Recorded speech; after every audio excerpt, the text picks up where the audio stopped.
बहुत समय बाद आज हम आपके लिए लेकर आए हैं एक धमाकेदार एंड यूजफुल वीडियो, आध्यात्मिक ज्ञान चर्चा, जो एक ऐसे प्रश्न पर आधारित है जो प्रश्न हर साधक के दिमाग में हमेशा बना रहता है। चलिए फिर जान लेते हैं कि आखिर वह प्रश्न है क्या। दोस्तों, वीडियो में अंत तक बने रहिएगा क्योंकि आज की वीडियो आप लोगों के लिए बहुत ज्यादा महत्वपूर्ण। कतेब झूठे नहीं भाई, और झूठे हैं जो समझे नाही अपनात्मा। इसलिए परमात्मा कहा करते, मोती मुक्ता दर्शत नाही, ये जग है सब अंदरे, दिखत के तो नैन चश्म, इनका फिरा मोतिया बंदरे। दोस्तों नमस्कार, स्वागत है आप सबका फिर से हमारे नए वीडियो में। दोस्तों हम लेके आए हैं आध्यात्मिक ज्ञान चर्चा दो संतों के बीच में। एक तरफ अनिरुद्ध आचार्य जी महाराज जी हैं, दूसरी तरफ संत रामपाल जी महाराज जी हैं। दोस्तों वीडियो को छोड़ के बिल्कुल नहीं जाइएगा क्योंकि आज का टॉपिक बहुत ही महत्वपूर्ण होने वाला है। अनिरुद्ध आचार्य जी महाराज जी की सभा में उनके शिष्य ने एक सवाल खड़ा किया है। उन्होंने कहा है कि महाराज जी, कबीर पंथी लोग जो हमारे यहाँ हैं वो कहते हैं कि कबीर साहिब भगवान हैं। तो महाराज जी आप बताइए, कबीर साहिब भगवान हैं कि राम कृष्ण भगवान हैं? वो कहते हैं कि राम कृष्ण भगवान ब्रह्मा विष्णु महेश, इनका तो जन्म मरण होता है। तो क्या यह सही है? तो देखिए अनिरुद्ध आचार्य जी महाराज जी ने कितना गुमराह किया है। आप देखिए इस वीडियो को। आज दोनों संतों के माध्यम से हम आप लोगों को बिल्कुल सच्चाई दिखाने वाले हैं। उन्होंने कहा है कि किसी की आंख में मोतिया बिंद हो गया हो तो क्या करें। तो आइए जानते हैं किसकी आंख में मोतिया बिंद है जो अपने सदग्रंथों को नहीं समझ पा रहा है।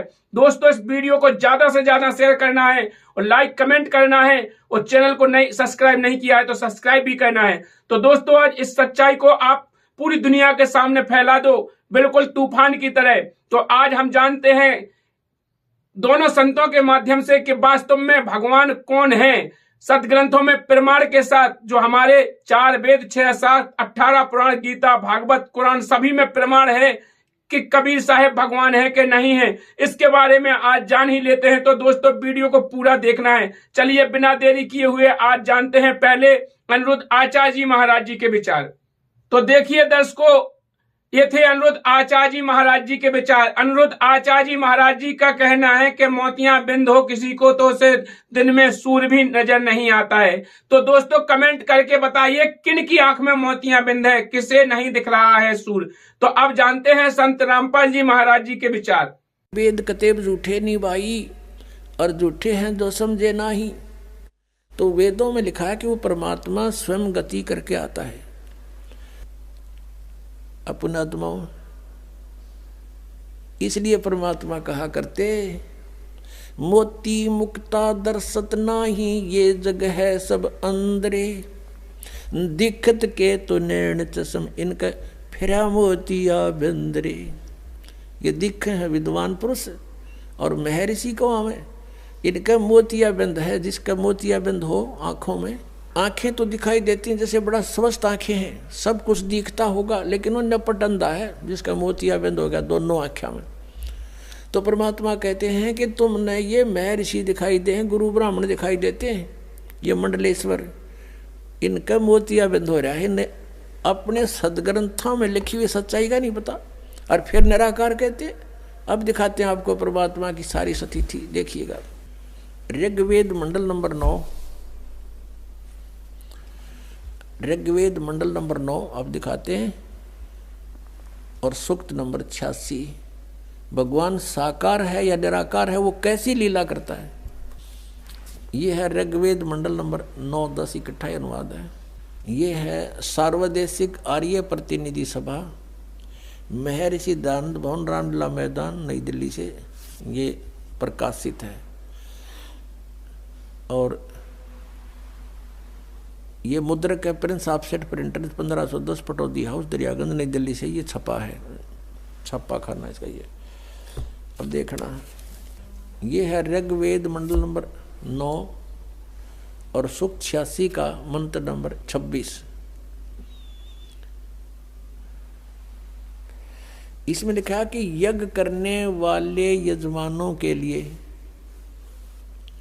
परमात्मा यज्ञ करने वाले माने धार्मिक अनुष्ठान यानी साधना करने वाले यजमान माने भक्तों के लिए परमात्मा सब रास्तों को सुगम करता हुआ उनके विघ्नों को मर्दन करता है और उनको पवित्र करता हुआ और अपने रूप को सरल करता हुआ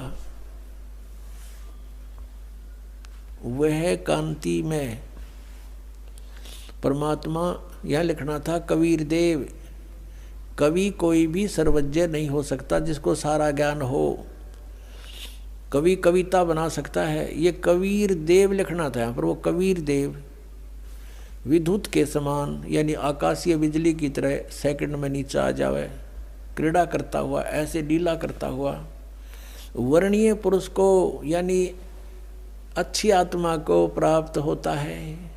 अच्छी आत्मा को आके मिलता है वो, जैसे आदरणीय धर्मदास जी को मिले, आदरणीय नानक साहिब जी को मिले, आदरणीय मुल्कदास साहिब जी को मिले, आदरणीय दादू साहिब जी को मिले, आदरणीय गरीबदास साहिब जी गांव छुरानी जिला जद्दर हरियाणा वाले को मिले, आदरणीय गीसा दास साहिब जी गांव खेखड़ा यूपी मेरठ वाले को मिले। तो अच्छे पुरुष को आकर प्राप्त होता है। वो कहाँ रहता हो भगवान? 27वें श्लोक में ऋग्वेद मंडल नंबर 9 और सूक्त नंबर 86 का 26 पढ़कर 27 में पा गए।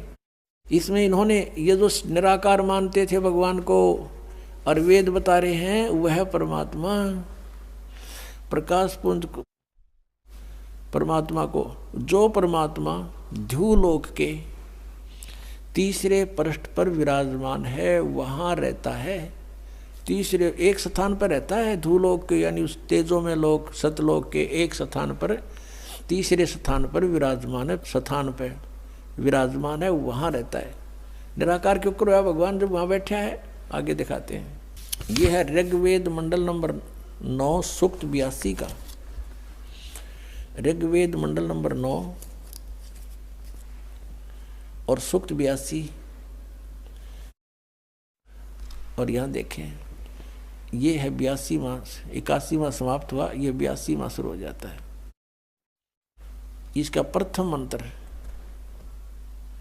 इसमें लिखा है कि जो सर्वोत्पादक प्रभु, सबकी उत्पत्ति करने वाला परमेश्वर प्रकाश रूप है। इसका अर्थ है वो तेजो में रूप साकार है, सद्गुणों की वृष्टि करने वाला, पापों का हरण करने वाला, पाप नाश करने वाला, पाप अक्षमा करने वाला है। वह राजेव, राजा के समान, राजेव इसका अर्थ है राजा के समान आगे लिखा है। ये देखना, ये 269 पृष्ठ पर पढ़ रहे हैं। कोई भ्रमत कर देगा कि दूसरा पृष्ठ दिखा दिया होगा। ये 270 दिखाऊंगा। ये देखो 270 यहाँ लिखा है। 82 का पहला पढ़ रहे हैं, 82 का 9 के 82 का। राजा के समान दर्शनीय है, वो देखने जोगा है, विजिबल है, वो साकार है, राजा की तरह तो मनुष्य जैसा ही हुआ। और वह है पृथ्वी आदि लोक लोकांतरों के चारों ओर शब्दमान हो रहा है।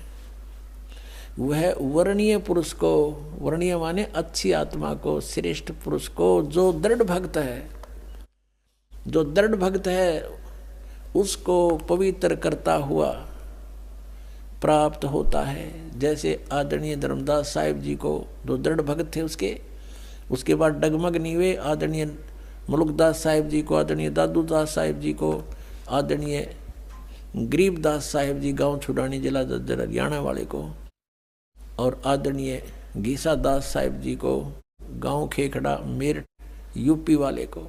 ये दृढ़ भक्त आज तक डगमग नहीं हुए, दुनिया को हिला के रख दिया इन्होंने। इनको भगवान में ले आकर के को पवित्र करता हुआ प्राप्त होता है वर्णीय पुरुष अच्छी आत्मा को। जिस प्रकार विद्युत माने आकाशीय बिजली स्नेह वाले स्थानों को आधार बनाकर प्राप्त होता है। देखो कितना स्पष्ट किया इन्होंने। ऋग्वेद मंडल नंबर 9 और सूक्त नंबर 81 में कति कंसेप्ट क्लियर कर दिया कि वो परमात्मा राजा की तरह देखने जोगा है। राजा का अर्थ है कि वो शक्तिशाली होता है, मनुष्य सदृश ही है, राजा के समान है और साकार है, देखने जोगा है। और वो अच्छी आत्मा को वहाँ से चलकर आकर मिलता है। ये और जो दृढ़ भक्त होते हैं उनको मिलता है, अन्य को नहीं। जैसे आकाश की बिजली, आकाशीय बिजली गिरती है, वो किसी वस्तु पर गिरती है जहाँ उसका विशेष अट्रैक्शन बनता है।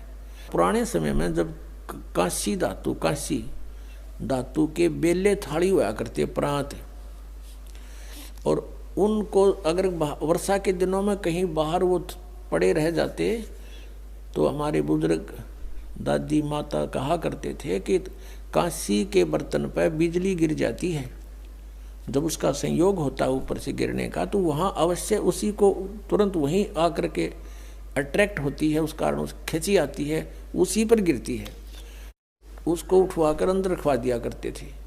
तो कहने का भाव ये है कि परमात्मा उस बिजली की तरह, जैसे वो अपने विशेष जिस पर वो आकर्षण होता वहीं गिरती है, ऐसी स्थिति से परमात्मा उन दृढ़ भक्तों को आकर मिलता है जो मिलन योग्य हों, जिनको वो उनसे आकर्षित होता है, ताकि ये मेरी आगे बढ़ा सके, इस ज्ञान को, काल के जाल को हटा सके, मेरे प्यारी आत्माओं तक ये संदेश पहुंचा सके। और उनका क्या कर ले, आंखें देखें जब भी ना मानो न भगवान मिल लेगा, उन तक काला मिल लेगा जहाँ ये रह रहे हैं। अब 9वें मंडल सूक्त 82 का मंत्र 1 पढ़ लिया, अब 2 दिखाते हैं, देखिएगा। ऋग्वेद मंडल नंबर 9 सूक्त 82 का हमने ये पढ़ लिया, अब 2 पढ़ते हैं। वो परमात्मा किस उद्देश्य से आता है? हे परमात्मन, उपदेश करने की इच्छा से आप महापुरुषों को प्राप्त होते हो, अच्छी आत्माओं को, महान आत्माओं को प्राप्त होते हो, और आप अत्यंत गतिशील पदार्थ के समान हमारे आध्यात्मिक यज्ञों को प्राप्त होते हो। यानी अत्यंत गतिशील पदार्थ के समान, यानी जैसे बिजली चलती है, बिजली जैसी गति से आप, और उपदेश करने के लिए आते हो, यहाँ पर सच्चा ज्ञान देने के लिए। आप कबीर देव हैं, आप कबीर देव, यह लिखना था, सर्वज्ञ लिख दिया, आप यहाँ लिखना था आप कबीर देव हैं। हम उसको कबीर साहब कहते हैं, आप कबीर साहब हैं, शुद्ध स्वरूप है। अब जैसे ये अभी आपको दिखा था, जहाँ यजु लिखा हो तो यजुर्वेद लिखना पड़ेगा वहाँ पर, वो इन्होंने किया भी है। महर्षि दानंद ने यजुर्वेद के 36वें अध्याय के प्रथम मंत्र में यजु का अर्थ यजुर्वेद किया है, तो यहाँ लिखना था वो कबीर देव है, वो शुद्ध स्वरूप है। हमारे पापों को हे दूर करके, हे सोम, हे अमर परमात्मा, हमको सुख दे। पुण्यात्मा, वेद पढ़े पर भेद न जाने, ये बात पुराण 18। वेद पढ़े पर भेद न जाने, गुरु बिन काहू न पाया ज्ञाना, जो थो था बूछड़े मूड किसाना। गुरु बिन वेद पढ़े जो प्राणी, समझे न सार रहे अज्ञानी। ये अज्ञानी रहे, इन वेदों को पढ़ा करते, और मैं ऋषि को आगे इन कक्का भी नहीं पता था। अब जैसे परमात्मा मनुष्य दृश्य ये सिद्ध होगा, राजा के समान देखने जोगा है, और वहाँ से गति करके आता है, जिन महापुरुषों को मिलता है, जिन महापुरुषों ने मिला उन्होंने बताया कबीर इज गॉड। वो कबीर देव काशी में, हम सुल्तानी नानक तारे दादू को उपदेश दिया, जात जुलाहा भेद न पाया, वो काशी माए कबीर होया। आदरणीय गरीबदास साहिब जी गांव छोड़ानी जिला जज्जर वाले, जिनको भगवान आकर मिले थे, क्या कहते हैं गरीबदास साहिब ने फिर बताया है कि सर्व कला सतगुरु साहिब की, या दुनिया दा जीवन झूठा भूल गए मर जाने नू, और सर्व कला सतगुरु साहिब की हरियाए हरियाणे नू। वो परमात्मा हरियाणा में आए गरीबदास जी 280 वर्ष पहले, लगभग सन 1727 में, लगभग 300 वर्ष हो गए, 300 वर्ष से भी ऊपर हो गए। सन 1727 में परमात्मा आए थे, और सन 1866 में, न सन 1966 में हरियाणा और पंजाब अलग हुए। जब हरियाणा क्षेत्र का नाम पड़ा था, यो हरियाणा प्रांत बना था। उससे भी कितने वर्ष पहले, 200-250 वर्ष पहले परमात्मा ने लिख दिया, बोल दिया था। गरीबदास साहिब जी ने कहा था कि हरि आए हरियाणे नू, उनके वचन से फिर यू हरियाणा क्षेत्र आज बनकर रहा, ताकि हम इस परमात्मा की वाणी को समझा सकें। अगर ये वाणी 200 वर्ष पहले बोलते, 100 वर्ष 50 वर्ष पहले से बोलते, तो कौन से कहाँ थे, हरियाणा था ही नहीं, जब नाम निशान नहीं था। तो ये हरियाणा बनवा दिया। ये भी वाणी हमारे को याद दिला दी कि हरि आए हरियाणे नू। इनको पता था मालिक का कि इस वाणी का कहाँ आवश्यकता पड़ेगी, किस समय में। दोस्तों दोनों संतों के विचार तो जान ही लिए हैं, कमेंट बॉक्स में राय जरूर देके जाएं, कौन से संत सही बता रहे हैं, कौन से गलत बता रहे हैं। दोस्तों हमारा केवल आप लोगों के सामने सदग्रंथों से उजागर करना है कि अंधविश्वास कौन फैला रहा है। दोस्तों वीडियो को ज्यादा से ज्यादा शेयर कीजिए, चैनल पे नए हैं तो चैनल को सब्सक्राइब करके बेल आइकन की घंटी दबा लीजिए। फिर मिलते हैं नेक्स्ट वीडियो में, तब तक के लिए नमस्कार, जय हिंद। लक्ष्मी का रूप है मान हो गई। फिर उसे जो मोड़ा हो तू कौन रूप दे के उके पांव पर भानेज को की खा बयान के बयान होत बयान को अपन भानेज होत उको कौन सा रूप दे के पांव पर उसके गुण अंश उसमें है, इसलिए वो भी मेरा मान हो गया। आपकी बात से संतुष्ट हैं, वो भानेज होगा। फिर वो भानेज हमारे मोड़ा के पांव पर, हम बड़े हैं, अगर मामा बड़ो है, भानेज हल्को है तो वो मामा के मोड़ा के पांव पर, फिर बहू के पांव का पर। वो भाईचारे का नाता है, तो फिर अब इनमें बड़ों को नाता है। अब महाराज जी जा बताओ, इनमें बड़ों को होगा, फिर उन्हें पड़े हमारे पाँव, हमने पड़े फिर बेन के पाँव, इनमें पाँव पड़े था, हमें बताओ इनमें श्रेष्ठ को होगा। मान्यता और महानता इज्जत की बात होती है। मानता महानता से मोक्ष नहीं होगा, मन माने ढंग से मोक्ष नहीं होगा। हमारा एक सवाल है, इन्होंने बोला कि वो उसने किसकी पूजा करी, तो बताओ गुरु कैसा होना चाहिए और कौन है वो गुरु? अगर आपके संत रामपाल जी महाराज गुरु हैं तो उनमें क्या क्या विशेषता है, बता दो। चलो देखिए, हम बताओ, हम आपको बताएं लेके तो उसकी मृत्यु भी टाल दी जाती है और उसको उसकी उम्र बढ़ा दी जाती है केवल भक्ति करने के लिए। तो यहाँ पे लोगों को लाभ भी हो रहे हैं जी, किसी को धन लाभ हो रहा है, किसी को शारीरिक लाभ हो रहा है, किसी को मानसिक लाभ हो रहा है। सामाजिक एक लाभ है, जैसे कि दहेज, जो दहेज प्रथा है गुरुजी ने यहाँ पे पूरी तरह खत्म कर दी है। अभी भी आप कुछ देर में देखेंगे कि यहाँ पे दहेज मुक्त विवाह होने वाले हैं।